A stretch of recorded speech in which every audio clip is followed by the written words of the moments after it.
বাড়ি কোথায়? পাটকানি। বাবার নাম কি? রশিদ মুন্সি। রশিদ মুন্সি। তা আপনি এখানে এই পূজা দিচ্ছেন কেন?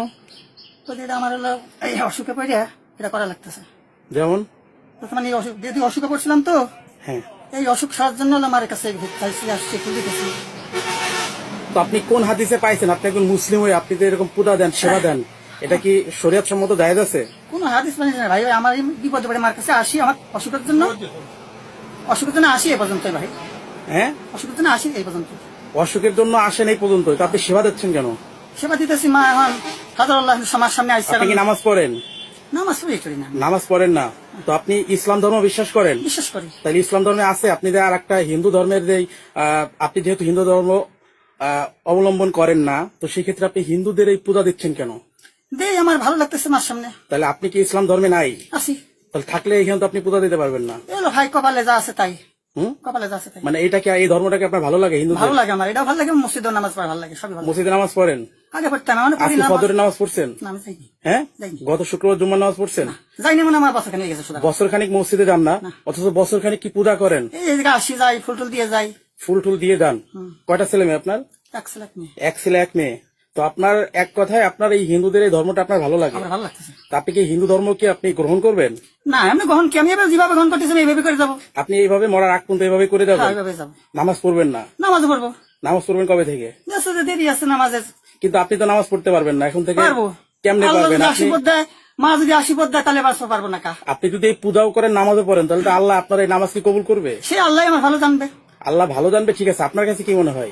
আমার কাছে আমি মসজিদেও মারও সেবায় আছি এবং মসজিদের সেবাও আমি থাকতে রাজি আছি। মসজিদের সেবা আপনি থাকতে রাজি আছি। রাজি আছেন? তা আপনি কোন আলেমকে জিজ্ঞাসা করছেন যে আপনি পূজা করতেছেন না, এটা আমি ঠিক আলমের কিনা? কাছে যাইনি কোনো আলমের কাছে। তা আপনার কি এটা জানা উচিত ছিল না? না, আমার জানবো কি, তাহলে আমার অসুখে পড়ি বাধ্য, তো আলম তোমার বাঁচাবি না, টাকা দিবি না, অসুখে পড়ি বাধ্য, বিপদ পড়ি আমার মার কাছে আসা লাগতেছে। মা আমার দেখবি। আপনার কোন মা আপনাকে রক্ষা করছে? মা আমার যে গর্ভধারণী মা, সে রক্ষা করছে। এখন এই মার দ্বারা আমার অসুখ এটা সারতেছে। কোন মা? এই মার নাম কি? মার নাম অত আমার পাওয়া যায় না। মা তাহলে আপনি এখন কোন তারা মার বানাইছে, পূজা তারা করেন? সেবা করতেছে এ পর্যন্ত। মানে এই মার নাম কি? তা আমি করবো না। তাহলে আপনি পূজা দিতেছেন কেন? এইভাবে এইভাবে সেই মাটা যার পূজা করতেছেন তার নাম কি? আমি অত তো খবর পাবো না। তাহলে আপনি পূজা করতেছেন কেন? আপনি একজন মুসলিম ধর্মের অনুসারী হয়ে, আপনি একজন মুসলিম হয়ে, আপনি একজন মুন্সির ছেলে, সেক্ষেত্রে আপনি পূজা করেন। এটা কতদিন? এক বছর যাবত করতেছেন? এক বছর হয়ে গেছে। এক বছর? বেশি। আচ্ছা আচ্ছা। না, তো আপনার এই ধর্মটাই ভালো লাগে, এই তো?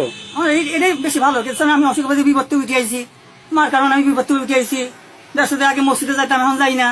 আবার সময় যাবো মসজিদে। সুপ্রিয় দর্শক, আমাদের ফরিদপুর জেলার মধুখালী থানার রায়পুর ইউনিয়নের পাইককান্দি গ্রামের মোহাম্মদ মফিজ, এই মফিজ মুন্সি, বাবার নাম হচ্ছে রশিদ মুন্সি। তিনি প্রায় এক বছর যাবত উনি এই ধর্ম মানে হিন্দু ধর্মের যে কালী যে থাকে যে মন্দিরে, এটা পূজা করে আসছেন। তো আসলেও তার ব্যাখ্যা তার এটাই নাকি তার কাছে ভালো লাগে। সে মসজিদে যায় না বিগত এক বছর, এখানেই সে এটাই নাকি তার ভালো লাগে। তো আপনারা বিস্তারিত তার মুখ থেকেই শুনেছেন। তো আশা করি আপনারা এটা বেশি বেশি শেয়ার করে ছড়িয়ে দিবেন। ধন্যবাদ সবাইকে।